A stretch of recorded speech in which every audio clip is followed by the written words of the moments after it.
Hello! J'ai deux choses à te partager dans cette vidéo. La première chose, je vais te parler un petit peu de ma soirée que j'ai passée ce soir. Et c'est une soirée qui va se ressembler en fait. J'ai plein de soirées qui vont se passer exactement comme celle que je suis en train de passer ce soir. Donc là ce soir tu vois je suis dans cette pièce ici. Je suis tout seul. Enfin je suis accompagné d'un stylo. Et de mon tableau. Et sur mon tableau j'écris des hypothèses de lancement. Je vais t'en parler juste après. Et tu vois c'est assez marrant. C'est assez marrant en fait entre ce que pensent les gens, que ce qu'est la vie tu vois d'un entrepreneur et puis ce que c'est en réalité. Tu vois généralement il y a un gros décalage. Gros décalage. Alors ça veut pas dire qu'en tant qu'entrepreneur hein, tu peux pas avoir une belle vie et tu peux pas kiffer les choses. Mais ça veut dire que pour la majorité des gens que je suis personnellement, qui m'inspirent moi, c'est des gens qui passent beaucoup de soirées aussi comme ça tu vois.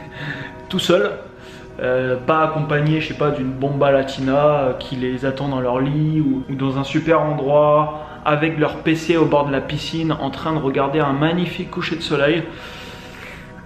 Ça c'est ce que tu vois sur Instagram mais ça se passe pas forcément comme ça tu vois. Le simple fait de te retrouver avec toi-même, là je sais pas si t'entends, mais j'ai une petite écoute une musique en fond, une musique de concentration, tu tapes concentration musique ou productivity musique sur YouTube tu trouveras plein de choses. Le simple fait de te poser les bonnes questions t'amène à réfléchir et à avoir de bonnes réponses pour ensuite potentiellement impacter ton activité, ta vie en mettant des choses en place que tu n'aurais pas mis en place si tu t'es pas prêté à cet exercice. Là tu vois, je vais te donner un exemple, je t'en donnerai pas mal d'autres, je te ferai pas mal de vidéos comme ça. Là ce soir j'écris des hypothèses, j'aime bien faire ça en fait, moi j'adore les chiffres, je sais pas pourquoi, j'adore écrire des chiffres. Je fais toujours des hypothèses, là je fais des hypothèses de lancement d'un projet. Donc tu vois je vois le lancement du projet, combien il pourrait avoir par exemple d'inscriptions. Sur le nombre d'inscriptions, combien de personnes pourraient s'activer. Sur le nombre d'activations, combien ça pourrait rapporter par mois. Ensuite, combien ça va me coûter pour faire en sorte que les gens s'inscrivent. Le nombre de personnes que j'ai dans mon hypothèse, combien ça me coûterait pour avoir ce nombre. Là j'ai mis 100 000 par exemple, 100 000 inscriptions. Je calcule assez facilement, je le calcule, combien ça me coûterait justement pour faire inscrire 100 000 personnes sur voilà, quelque chose que je suis en train de faire développer. Alors comment je peux le calculer ça? Là en l'occurrence j'ai été voir une donnée, tu sais tu trouves tout maintenant sur internet, tu as les données que tu veux, ce qui m'intéressait comme donnée c'était le CPI, Cost Per Install, puisque là je parle d'une application et je veux savoir en moyenne par rapport à l'année 2017 et à ce qui s'est passé au début d'année 2018, combien ça coûte en publicité pour qu'une personne télécharge une application. Alors forcément ça va varier en fonction du domaine, ça va varier en fonction du pays, ça va varier en fonction de plein de choses. Mais ça me donne un ordre d'idée, là je sais à peu près, c'est un chiffre approximatif, c'est toujours des hypothèses que tu mets sur le tableau. Mais approximativement, là je sais que si je dépense à peu près 150 000 € en budget publicité, potentiellement je pense pouvoir réussir à avoir un téléchargement pour environ 1,50 €. Donc tu vois, j'écris, voilà, 150 000 € pour 100 000 téléchargements. Ensuite, hypothèse, combien s'active. Ensuite, revenu, combien potentiellement ça me rapporte. Et puis, je liste tout ça, tu vois, là-dessus. Et je commence à voir un petit peu si tout ça c'est cohérent, tu vois. Si je suis en train de partir droit dans le mur ou alors si les chiffres sont plutôt cohérents. Et j'essaye toujours, quand tu fais des hypothèses, essaye toujours de mettre des scénarios optimistes, mais essaye d'avoir également un scénario pessimiste. Là, moi j'ai mis des chiffres quand même assez pessimistes. Et en mettant ces chiffres, tu vois, en ayant fait beaucoup de calculs avant, je me rends compte que si le scénario pessimiste se réalise, ça sera un très bon scénario. Donc après ça reste des hypothèses tu vois, quand tu vas être dans la réalité des choses, quand tu lances un projet quelque chose, forcément tu vois il y a des décalages, forcément il y a des différences, c'est normal. Mais pourquoi cet exercice est intéressant? Tout simplement parce que maintenant, avec tous les chiffres que j'ai listés tu vois ici, maintenant je peux me poser la question, ok, comment je fais pour optimiser ce chiffre? Et comment je fais ensuite pour optimiser ce chiffre? Et ensuite je réfléchis à ça. Et là tu vois, ce soir j'ai trouvé une idée très intéressante qui va me permettre, je pense, d'augmenter le nombre d'activations qui va se faire suite au téléchargement justement du projet que je suis en train de développer. Je pense pouvoir augmenter au moins par 1,5 le nombre d'activations qui va se faire si j'implémente quelque chose. Ça, je l'ai découvert ce soir, c'est pas quelque chose que j'avais en tête avant. c'est quelque chose que j'ai découvert ce soir et c'est sûrement quelque chose que je vais essayer de mettre en place, tu vois, par la suite. En tout cas, je vais en parler avec les gens qui bossent avec moi, etc., etc. Alors oui, comme je te le dis, faire ça, passer ta soirée à faire ça, c'est un petit peu moins sexy que regarder une série ou un film et te caler dans un canapé. En effet. Mais crois-moi, c'est des choses très importantes à faire, tout seul ou avec une équipe, bien entendu. Si tu peux faire cette réflexion à plusieurs, bah, c'est encore mieux, tu vois, tu partages, tu profites de plusieurs cerveaux en même temps sur voilà, quelque chose sur lequel voilà, vous êtes en train de réfléchir ou vous voulez trouver par exemple une solution. Et forcément, bah, c'est toujours meilleur parce que ça t'amène à avoir plein d'autres idées. Il y a quelques jours, je suis allé assister au Startup Fest ici à Montréal. C'est un événement, très gros événement qui regroupe voilà, pas mal de fondateurs de startups, enfin pas mal de gens dans cet écosystème. Et c'était très intéressant, j'ai assisté à plusieurs conférences. J'ai notamment assisté à une conférence donnée par Alice, la fondatrice de The Family. Je sais pas si tu connais, mais si tu connais pas, ils font plein de contenus gratuits sur YouTube. Tu peux aller voir The Family sur les startups justement. Et elle disait quelque chose d'intéressant. Elle disait que alors c'est pas le seul truc qu'ils regardent, mais quand ils regardent justement à aider justement une startup à la prendre entre guillemets sous leur aile et voilà les accompagner dans leur développement, il y a quelque chose qu'ils regardent, c'est l'histoire qu'a le fondateur avec son projet. L'histoire que peut avoir le fondateur avec son projet. Et tu vois, si tu prends beaucoup de projets qui ont marché, généralement, le fondateur a une histoire particulière avec ce qu'il est en train d'inventer. C'est-à-dire que lui, dans sa vie de tous les jours, il faisait quelque chose au quotidien et bam, bah, il avait un manque, il avait un problème, il avait un truc. C'est quelque chose qui le touchait, tu vois, directement. Et c'est marrant parce que bah, tu te reconnecteras peut-être si tu écoutes cette vidéo. Au support client dans mon entreprise, on a reçu un message il y a quelques jours de ça, alors c'est pas moi qui ai répondu, je l'ai vu après, d'une personne qui voulait m'avoir sur Skype pour me présenter un projet.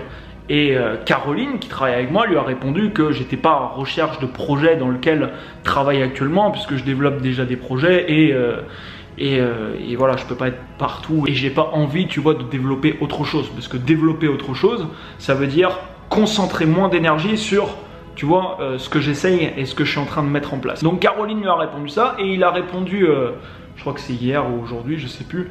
Et du coup, elle m'a montré la réponse. En fait, la personne disait dans son mail, mais des billions de dollars startup, il n'y en a pas, tu vois, il n'y en a pas tous les ans, il en sort une très rarement et moi j'ai une super idée et je pense que mon idée pourrait rapporter beaucoup plus que la tienne et donc voilà, il faut vraiment que tu m'accordes un entretien sur Skype. Et c'était intéressant de voir ça parce que c'est des visions qui sont complètement différentes, tu vois.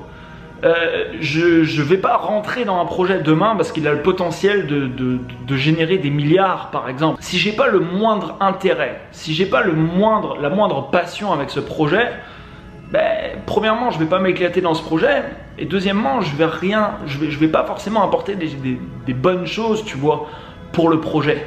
Donc l'argent ne doit être jamais la source principale de la fondation, de la mise en place d'un projet quelconque. Jamais.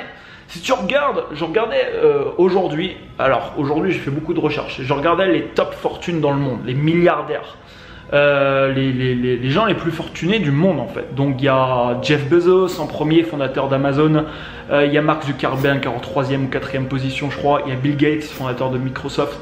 Voilà, il y a tout un tas de personnes comme ça et je regardais un petit peu leur parcours, je regardais voilà, quelles sont les inventions qu'ils ont mis en place, etc. Alors déjà c'était très intéressant, dans les 100 plus grosses fortunes, je crois qu'il y en a un tiers, c'est des gens qui sont partis de zéro et c'est des gens qui ont construit eux-mêmes leur propre fortune. Donc ça c'était très intéressant, puis tu avais tous les domaines un petit peu qui étaient listés, domaine de la technologie, domaine de l'investissement, tous ces domaines au niveau des 100 plus grandes fortunes. Et ce qui était intéressant quand tu regardes les projets, ben, en fait, le projet, généralement, il y a des exceptions, mais généralement, le fondateur, il n'a pas réfléchi au projet en se disant je vais devenir milliardaire, tu vois, avec ce truc. Jeff Bezos, quand il a créé Amazon, c'était pas pour devenir milliardaire, tu vois. Il avait une réelle histoire, avec l'histoire, justement, de sa boîte, de la boîte qu'il a fondée. Mark Zuckerberg, quand il a créé Facebook, Bon voilà, c'était un projet qu'il voulait mettre en place, mais il n'a pas fait ça pour devenir milliardaire non plus, tu vois. Il s'est pas dit, voilà, je vais avoir des milliards d'utilisateurs et je fais ça pour l'argent. Non, sinon il y a de grandes chances d'ailleurs que dans l'exécution, il n'ait même pas pensé comme ça, le projet. Et peut-être que ça n'existerait pas, tu vois, aujourd'hui. Les projets vraiment qui marchent, généralement, et c'était très intéressant cette conférence, puisque généralement, c'est des fondateurs qui ont une certaine histoire, tu vois, avec ce qu'ils sont en train de créer. Et quand tu crées quelque chose, tu racontes une histoire. L'histoire de ton produit, l'histoire de ton service, l'histoire de, je sais pas, tu peux imaginer tellement de choses. Et puis te dire, bah moi, voilà, ma vie c'était ça, j'étais dans tel domaine, machin, et puis je me suis rendu compte que dans mon domaine, il n'y avait pas que moi qui galérais, il y avait je sais pas combien de personnes qui galéraient justement à faire ce truc. Et un jour, tu vois, j'ai eu le déclic, j'ai pensé à faire ça. Et je l'ai fait. Quand tu fais quelque chose comme ça, ça ne veut pas dire que tu vas réussir, mais tu maximises tes chances de réussite. Pourquoi? Parce que tu connais déjà le domaine dans lequel tu t'engages, tu connais la problématique qu'il y a dedans, parce que toi-même peut-être, tu as été confronté à la problématique que tu tentes par exemple de résoudre.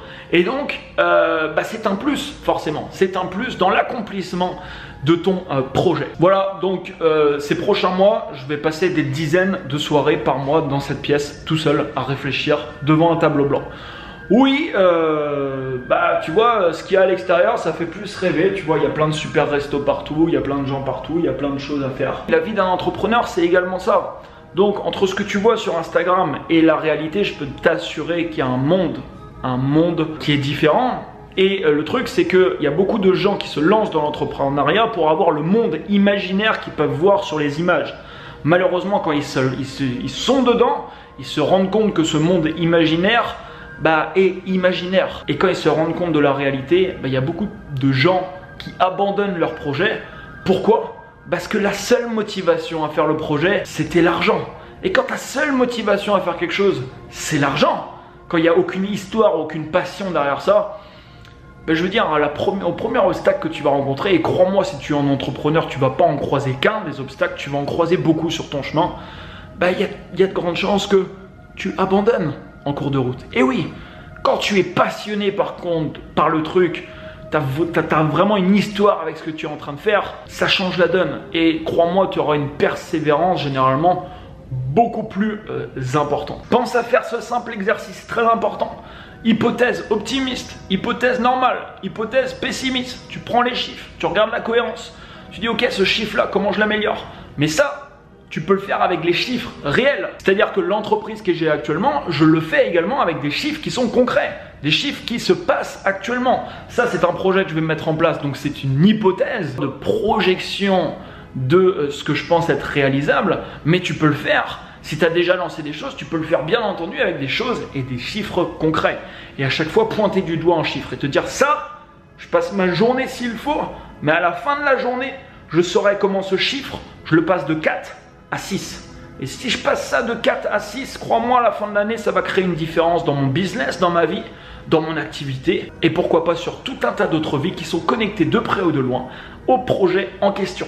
Merci pour ton écoute. Mets-moi un énorme like juste en dessous si t'aimes ce type de vidéo. Ça prend 2 petites secondes, ça récompense mon travail. Et puis voilà, si je vois que ça vous plaît, j'en ferai de plus en plus, voilà, caméra à la main où je te montre un peu sur quoi je bosse par exemple dans la soirée, dans la journée. N'hésite pas à me laisser un commentaire, dis-moi si tu as déjà fait cet exercice, si tu comptes le faire, mets-le en commentaire. N'hésite pas à dire les projets que tu as également pour la suite. Abonne-toi à cette chaîne si c'est pas encore fait. À chaque fois, il y a, je sais pas, il y a au moins 30% des gens qui regardent mes vidéos qui sont pas abonnés. Vous faites quoi les gars, merde.